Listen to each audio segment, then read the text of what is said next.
todos, muy buenas noches, bienvenidos. Esto es Entrevista Verdadera, iniciamos el programa aquí en la red. Varias veces en este mismo espacio hemos hablado con escritores, muchos de ellos mirando el lado B de la historia, o una historia que a lo mejor nosotros no conocemos. Hoy día vamos a hablar de algo que es más escaso todavía, que son las mujeres chilenas en la historia. Estamos con una historiadora, escritora también, que tiene... No, me dice historiadora, no, ha recopilado historias. Bueno, podríamos hacer algo así. Investigadora, prefiere que no le diga historiadora. Investigadora, pero es que ha recopilado historias. Historias de mujeres, de 12 mujeres que han sido importantes en nuestra vida como chilenos. Me refiero a Adriana Soto Rivera, que nos acompaña esta noche. ¿Cómo estás, Adriana? Muy bien, encantada de estar con ustedes. Muchas gracias. Adriana, el libro que tú presentas, o que ya presentaste y que fue impulsado además desde Prodemu, del Servicio Nacional de la Mujer, es Mujeres que fueron donde nadie las llamó. ¿Por qué ese título? Cuando nos han invitado. Pues por eso, en realidad. Algo así. Bueno, uno siempre está pendiente, ¿no?, de las circunstancias, de todo, tiene una responsabilidad tremenda frente a la sociedad, como mujer, como madre, como tantos roles que nos exigen. Y la idea es esa, demostrar a la mujer. Por eso este libro. Este es mi 6º libro. Tengo uno muy antiguo, del año 2001, que es referido a la vida, a lo que pasa, a la soledad, a todo eso. Y después vienen 4 libros que son cuentos históricos. Fíjate que no he podido encontrar a alguien que diga... Sí, hay escritores o mujeres escritoras que hablan de la historia como cuento, porque novela histórica muy manía, ¿no? Universalmente. No, son cuentos. Suponte tú, yo me leo 3 biografías de Napoleón, por decirte, y lo hice en 10 páginas. Y toma Napoleón desde los 8 años, cuando se le caían las calcetas y le hacían ronda a los niños haciéndole bullying de aquellos tiempos, hasta que muere en Elba. Entonces, disfruto haciendo eso, he disfrutado haciendo eso. Bueno, y a lo que nos referimos ahora, que son las mujeres, estas mujeres son de la primera mitad del siglo pasado, todas chilenas. Hay 13 mujeres en 12 relatos. En el último cuento, o relato, porque el cuento tiene una estructura, literariamente hablando, pero estas mujeres son 2 hermanas que son pintoras famosas, están en el Bellas Artes, y ellas fueron siempre muy juntas, como dicen los lolos, ¿eh? Muy unidas. Muy unidas. Ellas les encantaba la pintura y fueron juntas al Bellas Artes. Estoy empezando por el último cuento de este libro. Bueno, y fíjate que ellas llegaron a la primera academia que se hizo en Chile de pintura, en el Bellas Artes, justamente. Y el padre que pintaba, el padre de ellas se llaman Aurora Mira, con M. Siempre me confundo porque la portada del libro es de Pedro Lira, que es un pintor maravilloso chileno y que pintó mucho a la mujer. Bueno, me lo estoy pasando por otro lado. Mira, estas mujeres, estas 2 hermanas, van al Bellas Artes, primeras mujeres que entran a la academia, puros hombres. Entonces las hacen pasar a una sala contigua, no donde estaban los jóvenes. ¿Y sabes por qué? Porque los jóvenes tenían modelo desnudo. Y a ellas les pusieron de yeso. Ah, para que no lo vieran. Claro, porque iban a herir su pudor. ¿Y en qué año es ese más o menos? ¿De qué año estamos hablando? No sé, soy mala para las fechas. Y tú sabes que a mí no me gustaba la historia en el colegio. Y odiaba las fechas. Encuentro que esos hitos y que tanto te lo meten en la cabeza. Reducirlo solamente a fechas, claro. Sí, estas son, yo creo que de la mitad, más o menos, de la primera mitad del siglo pasado. Bueno, de hecho, Adriana, es interesante. Y ya vamos a entrar a las distintas anécdotas e historias de estas mujeres.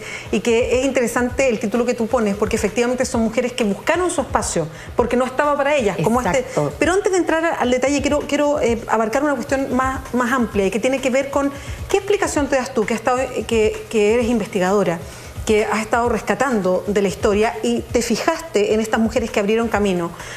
¿Por qué no hay mujeres que resalten en la historia que conocemos de nosotros, de Chile? ¿Por qué resaltan, puedo mencionar apenas 3 o 4, y que aparecen muy de pasadita, como que ayudaron de lejos? Exacto. Pero no hay nada que gire en torno, hay poca investigación de las mujeres en la historia de Chile. Mira, yo creo que eso se debe un poco también a nuestra condición femenina. la mujer tiene un rol, el más importante, que es la maternidad. Si tú vas a la historia antigua o a la prehistoria, por último, tú ves que la mujer está limitada por su maternidad, por su menstruación, por sus ciclos, por todo esto que la mantiene. Amamantar a un hijo te requiere estar. Entonces ahí quedan, y el hombre sale a cazar, el hombre sale a buscar. Bueno, y esta situación yo creo que la retrasa un poco en todo este quehacer de la sociedad misma. Más adelante, indudablemente. Ahora, eso pasa, y efectivamente pasa hasta hoy día. El peso de los hijos está en Chile básicamente en la mujer. Si a mí lo que me llama la atención es cómo se invisibilizan las mujeres que efectivamente fueron parte importante de la historia, sobreponiéndose al que dirán, a la cultura de la época, a que las mujeres no eran ni rudas ni fuertes, en fin. Y hay varias en la historia. No te creas. No, por eso, es con la imagen que nos quedamos. Sí, pero había mujeres así y no están relevadas en la historia. Para nada. A mí me costó muchísimo encontrar antecedentes. Hice ¿qué te digo? Anduve por todos lados, en la biblioteca, en los museos, en los conventos, en el cementerio, en las iglesias. Y tú buscas y dices, a ver, ¿por qué no encuentro material? Es que no se escribe sobre las mujeres. Entonces eso justamente me llevó a mí a dedicarme a este cuento de las mujeres y lo pasé muy bien y encontré algo y además, ¿qué hice? La biografía surfista que había, más el entorno histórico en la época en que ellas vivieron. Entonces se puede ahí recrear. Claro. Parte de lo que vivieron o cómo habrá sido. Por cierto, cómo se casaban, qué pasaba, cómo eran los padres, cómo era su historia dentro de la casa, ¿no?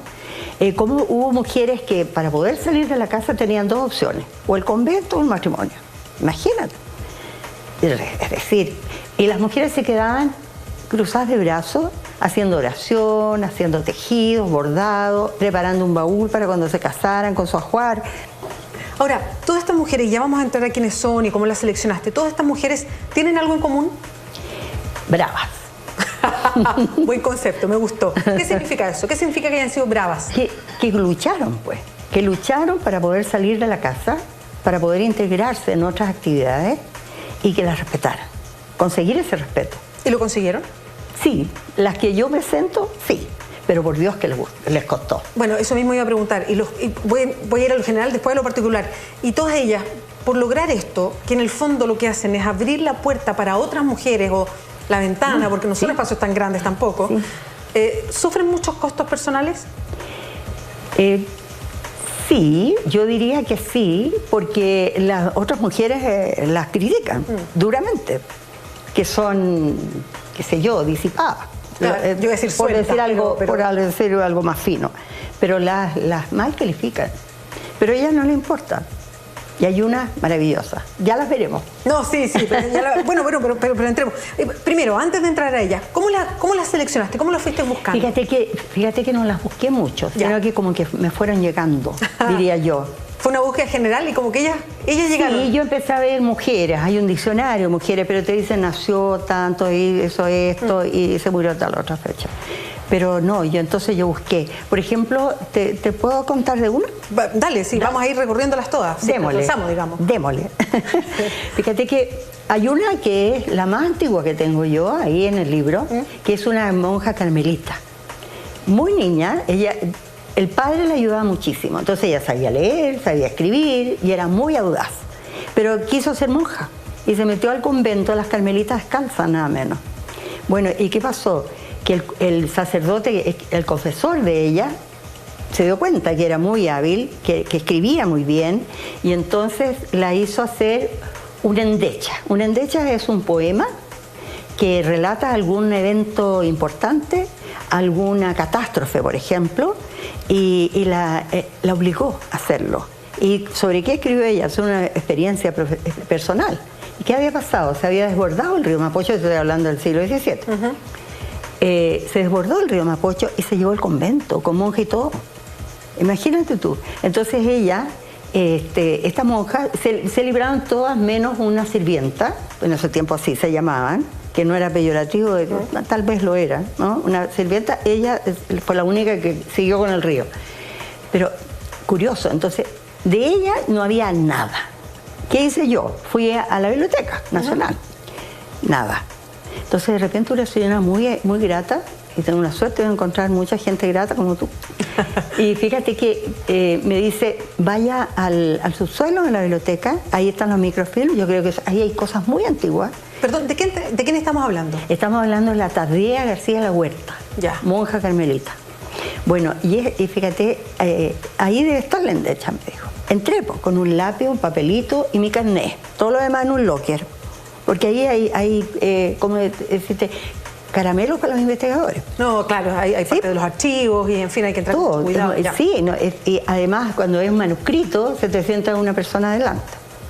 Pero yo fui a la parte de microfilm, que es una maquinita parecida a esta, mucho más antigua, que da vuelta a una manivela uno y va saliendo este verso, este poema, en un castellano de aquellos tiempos.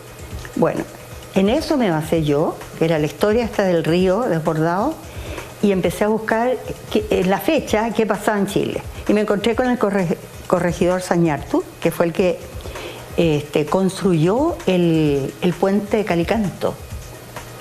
Bueno, y resulta que también se llevó todo, menos el puente. Y dije yo, este señor que era un corregidor terrible, tan terrible, que quedó viudo, y cuando quedó viudo tenía una niñita de 11 años y 9, ponte tú, era muy chica, no sé si estoy siendo exacta en la fecha, en las edades diré. Bueno, y las metió al convento. Y ahí, dentro del convento, hizo un mausoleo para su señora que se había muerto.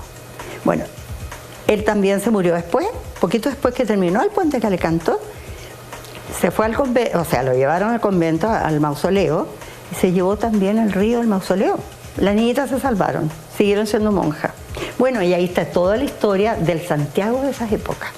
Que en ese tiempo se moría un burro en la plaza de armas y ahí quedaba hasta que se consumía, así, con lo que significa la descomposición de un animal ahí, ¿no?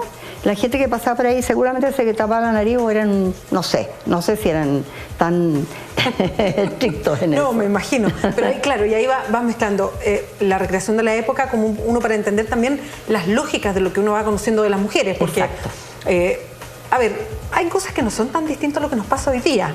Sí. Hay cosas que uno ve como el hilo conductor, digamos, sí. Pero hay cosas que son distintas también. Entonces ahí en el contexto histórico. Vamos a hacer una pausa, vamos a seguir conversando con la escritora que nos acompaña hoy día y que además es muy interesante lo que nos cuenta de estas mujeres que son parte de lo que nosotros somos pero que desconocemos. Y de hecho les vamos a dejar una pregunta a Adriana Soto Rivera que nos acompaña hoy día a propósito de este libro, Mujeres que fueron donde nadie las llamó, que tiene ese título bien puntudo y que tiene que ver con eso, que se fueron abriendo camino.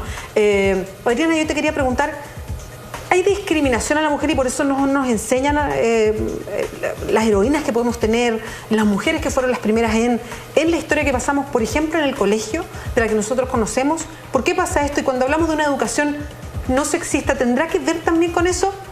No me contestes ahora. Vamos a hacer una pausa aquí en la entrevista verdadera y volvemos.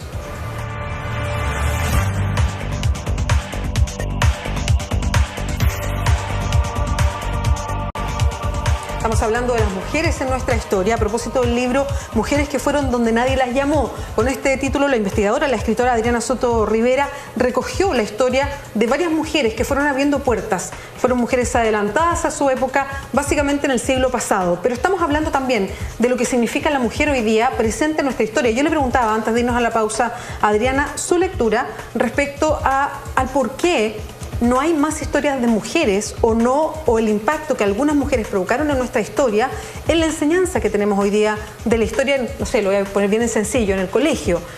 Tendrá que ver con entre otras cosas, ¿no? A lo que llamamos esta educación no sexista, como si la historia lo hubiesen hecho solo hombres en Chile. Yo creo que sí, que hay eso, y además creo que las grandes culpables somos nosotras. ¿Las mujeres? Las mujeres, ¿por qué, en Adriana? el sentido de que siempre, es decir, esa atracción del sexo madre-hijo, por ejemplo, esa cosa muy, muy fuerte que hay, y el hombre con su hija, eso se da, eso está en la naturaleza. Y yo creo que además hemos sido machistas, pues. Los niños no, los niños su rol, las niñas su rol. No, claro, la cultura. Entonces, yo creo que eso pesa. ¿Y por qué? Porque, por ejemplo, ¿cuáles son nuestros ancestros? La mujer originaria, que trabajaba al lado del hombre, pero detrás, iba detrás siempre. Después, la mujer española, que viene de la mudéjar, ¿no es cierto?, que trae toda ese arrastre del deber reverencial con la familia y con el marido. Entonces yo creo que por ahí va esto de que las mujeres siempre hemos estado en segundo plano, además de lo que te dije al principio, ¿no?, de la maternidad y todo eso que nos retiene en la casa. ¿Y será también porque la historia la escriben los hombres? Evidente, pues. Si la historia la escriben los vencedores. Y generalmente los que iban, y bueno, ahora vamos todos a la guerra, digo yo. Sí, sí, cierto, es verdad. Pero en esos tiempos sí, era el hombre el líder, el que se veía y el defensor, digamos, de la familia por su fuerza física, a pesar de que nosotros tenemos esta fuerza biológica que es bien importante, es potente. Sí, claro, no, pero además si vamos a la cultura patriarcal, también tiene que ver con que ahí están los que vencen respecto a las mujeres, entonces por ahí también, que la historia se escribe con esa mirada, ¿no? Exacto, sí, tienes mucha razón.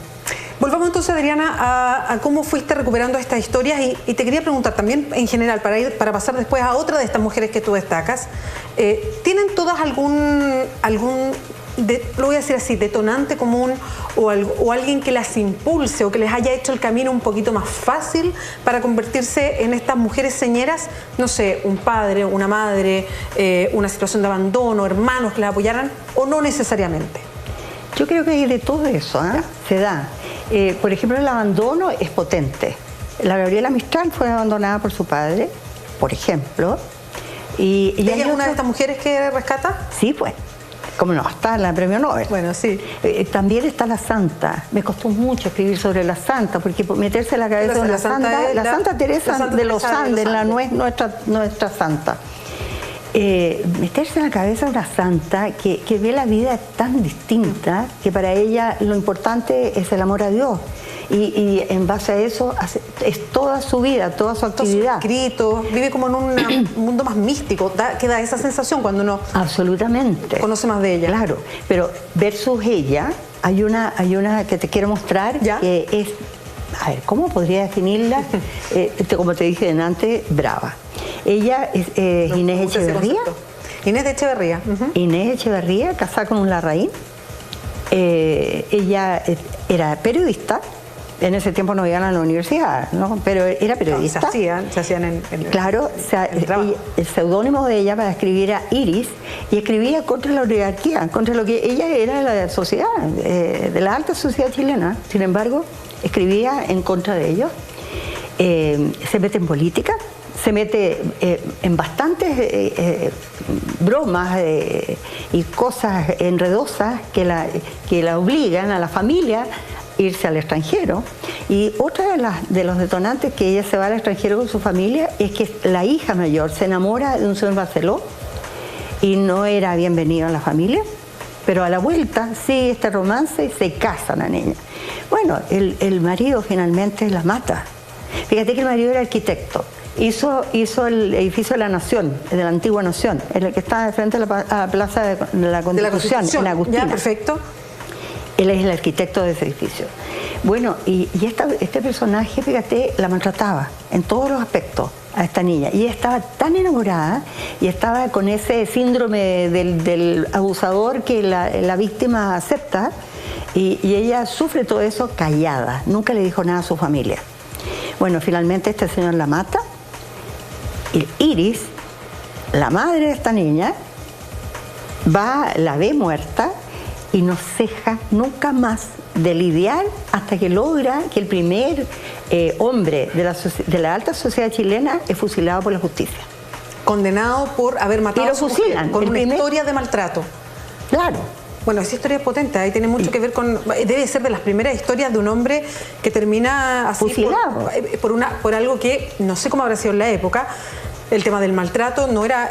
O sea, de hecho, el tema del maltrato se evidencia más en los últimos 20 o 30 años en Chile. Antes era algo que tenía una cierta aceptación incluso. Claro, mi marido nomás me pega, sean las mujeres del pueblo. Exacto. Si alguien se metía a defenderle, ¿y usted? Era validado este derecho a propiedad sobre la mujer. Exacto, sí. Bueno, y fíjate, bueno, ahí en el cuento tomo yo todo lo que significa eso, en detalle el fusilamiento fuerte, en detalle la historia de Iris. Fíjate que esa mujer era tan especial que se rebelaba contra su marido. El marido, por orgullo, tal vez, digo yo, por conservar el matrimonio, claro, porque dirán, a lo mejor. Claro, ¿cómo se iba a separar? Eso es mal visto. En ese tiempo nadie se separaba, vamos aguantando nomás. Bueno, entonces esta señora, fíjate que se aburre un día, ya tenía 2 hijas, pero se aburre y dice, no, esta vida no es para mí. ¿Por qué? Porque él la lleva en un coche al Parque Cousiño. Estaban ahí, se ponen los coches unos al lado del otro y se miran de un coche a otro y se saludan. Sacan el sombrero los maridos, las señoras de venia, nadie se baja porque era mal visto, eso era una ordinaria hacerlo. Bueno, y vuelven a la casa, eso era todo. Entonces ella, indignadísima, dice, pero esta no es vida para mí, no soporto. Y se encierra en su pieza, no sé, 2 semanas, y tira toda la ropa de él al pasillo. Y le dice, se va a otra pieza usted. Y no ceja, fíjate. Hasta el marido le tiraba papelitos por debajo de la puerta. Nada. La nana en la noche, sin que nadie supiera, porque dijo que ella estaba ayunando. Pero la nana la iba a ver, le llevaba su sopita, qué sé yo. Bueno, cuando decide finalmente, porque las nanas tenían un rol bien importante en las familias oligarcas, ¿eh? Bueno, era como parte de la familia, pero no de la familia. No eran de la familia. Estatus, pero guardaban los secretos. Y las respetaban muchísimo. Los niños obedecían a la nana esta, llamémosla, en ese tiempo le decían mama tal vez. Bueno, y ella sale de la pieza y hace un contrato con el marido y dice, logra que lo firme porque le pone una serie de cortapisas, se deja la pieza para ella. Y ahí lo manda a otro lado, la pieza alojado, y finalmente lo obliga, él la obliga a que debe cumplir con sus deberes conyugales. Y ella le agrega cuando yo quiera. Y lo logra. Y sigue su vida y qué sé yo, y sigue en esta lucha con la justicia. Bueno, claro, características bien distintas y ya me imagino por qué el título del libro. Adriana, ¿qué otras mujeres tú abordas mirando esto, que fueron las primeras a lo mejor que logran algo, que logran abrir la ventana para el resto? Por ejemplo, la primera doctora que juró en la Universidad de Chile. Ella fue una niña de 17 años que pasó una prueba de examen donde estaban, qué sé yo, todos estos nombres de las calles hoy, ¿eh? Domeico, creo que era el rector, en fin, gente muy importante. ¿Y ella se llama? Ella se llama Eloísa Díaz. Que también es una calle. También es una calle. Bueno, y fíjate que va a la universidad y se encuentra con hombres. Pues, también está, junto con ella está Ernestina Pérez, pero Ernestina Pérez queda un poquito retrasada porque hizo otros estudios también. Pero la primera que jura es ella, perdón. Bueno, la cosa es que es una mujer maravillosa, fíjate, implanta en la salud pública todo su quehacer y inventa de su bolsillo, no guardó 10, murió pobre. Fíjate que de su bolsillo hizo, les llamaba a ella los bares del desayuno, ponte tú, ¿ah? Y daba desayuno a estos niños que eran, en ese tiempo el raquitismo era una maravilla. La tuberculosis campeaba. Bueno, y ella hizo esos programas de salud pública maravillosos y se dedicó a eso, nunca se casó. Y como te digo, murió vieja y pobre. Hay otra preciosa que es la Sargento Candelaria. Ella es heroína de la batalla de Yungay. Sí, es de las pocas que aparece por lo menos mencionada en la historia. Sí, pero también es bien mencionada. Le dieron, bueno, ella se fue al Perú, fíjate, ella era hija de alfareros, de la Chimba. Y ella dice, esta no es vida para mí. Y se va al Perú con una familia que la lleva como empleada. Bueno, y ahí ya se aburre un poco de eso y se va y instala un café. La ayuda a alguien, un señor. Aprende inglés. Acá no sabía ni leer. Está y se mete en la guerra que era de la Confederación Perú-Boliviana, ¿no? Bueno, y ella toma el cerro. El cerro se llama el Pan de Azúcar. Uno piensa que es de Brasil, no, pero en la sierra boliviana existe ese cerro y ella lo escala y ella va con su novio, que era el capitán. No, es como novelado, pero es verdad eso. Bueno, y a medio camino, el capitán muere en sus brazos, y ella sigue luchando. Y ella planta la bandera junto con el sargento, que en este minuto no me acuerdo el nombre. Él planta la bandera junto con ella. Él tenía la fuerza para clavar la bandera, pero ella iba, la primera. Imagínate un cerro que le están tirando cosas de arriba, o sea, de fusilería. No, y con guerras que eran cuerpo a cuerpo, distinto lo que vemos hoy día, claro. Pero ellos se tomaron el cerro, y cuando ya vieron que no podían hacer otra cosa, los bolivianos retrocedieron. Se fueron. Adriana, se nos está yendo ya el tiempo de la entrevista. Ha sido... Mira qué cortito. Sí, se pasó rápido, además que conociendo estas historias de mujeres. Pero yo quería recoger algo que nos dice Adriana. Ella tocó a Eloísa Díaz, por ejemplo, que es la primera mujer médico. Pero si uno escarba la historia de Chile, nosotros tenemos varias primeras mujeres en hartas cosas. Claro. Primera ingeniera es chilena, la primera ministra de Estado es chilena, la primera mujer que llega a diputada también, es de las primeras de América Latina, se da en Chile también. A la Corte Suprema. A la Corte Suprema, mujeres, somos de los primeros que en algún momento llevábamos la delantera de la presencia de mujeres profesionales en ciertas áreas, en fin, sí. Lo que es bien destacable, porque ellas son las que finalmente nos fueron abriendo la puerta a todas nosotras, digamos. Pero no quiero irme sin presentarte a la Rayén Quitral. A ver, dale, antes que terminemos. Es una mujer preciosa, hija de un mapuche y de una señora empleada doméstica, llamémosla. Bueno, tiene una voz maravillosa, tiene un mecenas que la trae a Santiago, la educa, y viene la mamá como empleada en la casa. Este dentista era un dentista, y fíjate que ella llega hasta el Covent Garden a cantar. Canta en Argentina, en el Colón, nada menos que hace la soprano tiple, que es el registro más alto que tiene una soprano, en el Teatro Colón, y de ahí, perdón, esa es la flauta mágica. Ella es la reina de la noche, que es un papel importantísimo, y está este rol de esta soprano que no se encuentra fácilmente. No, me imagino. Y llega Rayén Quitral. Rayén Quitral. Para tenerla ahí en la cabeza. Nacida en Yico. Bueno, Adriana, muchas gracias por acompañarnos hoy día. Hemos disfrutado con las historias, con este registro, con esta investigación, además de elegir estas mujeres para colocarlas en nuestra historia, y con este bonito nombre, Mujeres que fueron donde nadie las llamó, de Adriana Soto Rivera, investigadora, escritora. Adriana, muchas gracias por acompañarnos. Gracias a ti. Y gracias al canal. ¿Ah? Oye, los felicito porque tienen esos programas maravillosos ustedes, culturales, que por Dios que cuesta encontrar. Lo voy a decir a los chiquillos de Cultura Verdadera. Pero sí, yo los veo todos. ¿Ah? Excelente. Por eso estoy aquí. Nos despedimos entonces. Muchas gracias por acompañarnos. Ya está listo Ignacio Franzani y viene Mentiras Verdaderas. Buenas noches.